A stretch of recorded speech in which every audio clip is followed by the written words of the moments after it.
Alright, try this again. Let's see here. Alright, today we got ourselves Nissan 3.5 liter. As we can see, there's a Nissan Quest, and you sort of see the engine down right below it, sitting on the subframe. We are changing the motor, but the new motor we got, I checked to make sure. I opened up the inspection cover and saw that the timing chain guide is of course slipped, and they do that, and you have to replace the timing chain guide. Parts maybe $48 or so at AutoZone. You only need that. I've fixed a number of these things on the Quest, the Rogue, stuff like that, or whatever it is. They all you have to pull the front end off or drop the whole subframe out. It's just a big old hassle. But Quest, you just drop everything down. Now, in the Maximas and Altimas, you can actually do them in the vehicle. That's not the purpose of this video. The purpose of this video is showing that if you're reusing your tensioner for that main chain guide, I'm going to show you how to compress this, because you're going to run into a problem doing this. I guarantee it. If you don't know, if you've never done this before, you're going to have that problem. Here's what you do, okay? You can put this thing in a vise. Now, I've already done it about halfway. But what you do, see where the spring is right here? There's this little spring. I'll move it right here. See, it's right there against my fingernail. Push it all the way over here. Manipulate it with, I use this little pick. Boom, across. Rotate it back over. The other side will probably come over somewhat. Sometimes it will, sometimes you won't. I'll play with it a little bit like that. Turn the vise, press it a little bit more. Now it's back over here again. Flip it. Oh, too tight. There we go. Rotate it around. Now I'm filming as I do this one-handed, so it's not exactly smooth. Flip it back over. Boom.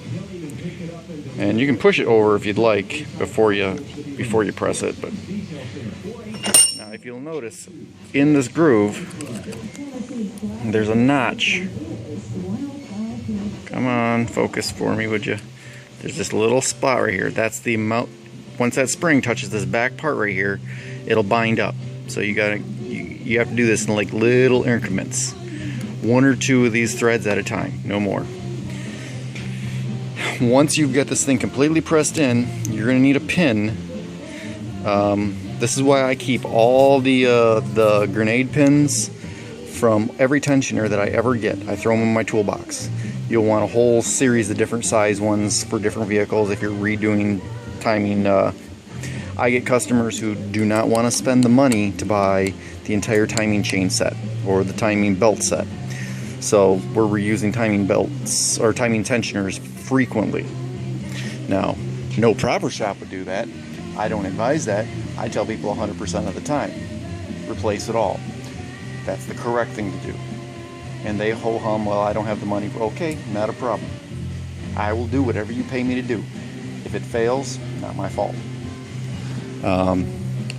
Just had one do that on a Camry a while back. The kid didn't have enough money. In the end, I found myself doing the same job again on a timing belt, didn't get paid extra.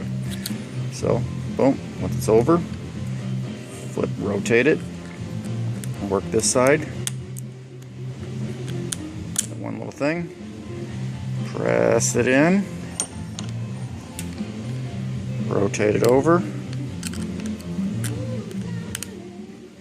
This is the only tool other than the vise that I'm using. Rotate it over.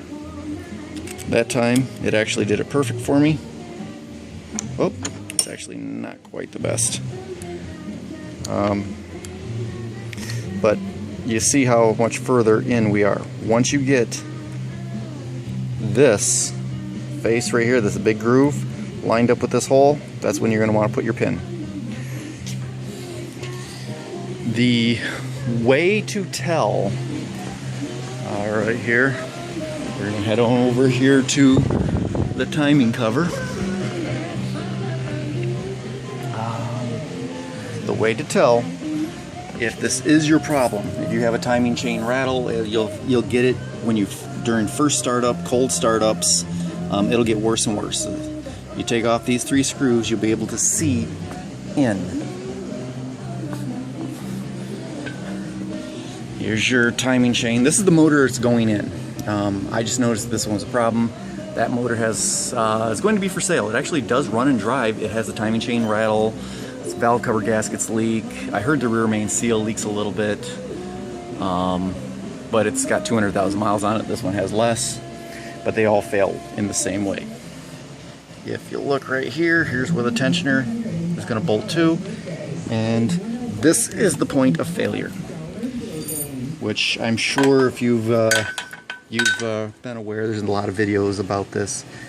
This little tab right here on these breaks off, and instead of the tensioner pushing, that little hydraulic tensioner right there, instead of it pushing right here on that, this slides down, and you'll look inside and you'll see, when you open up that inspection cover, you'll see that instead of it pressing against this hard point, it'll probably be pushing up against this metal, and you can see where it's been banging up against the metal right there. I'm 90% certain that if I were to pull that one off, it's going to be the same situation, if not worse.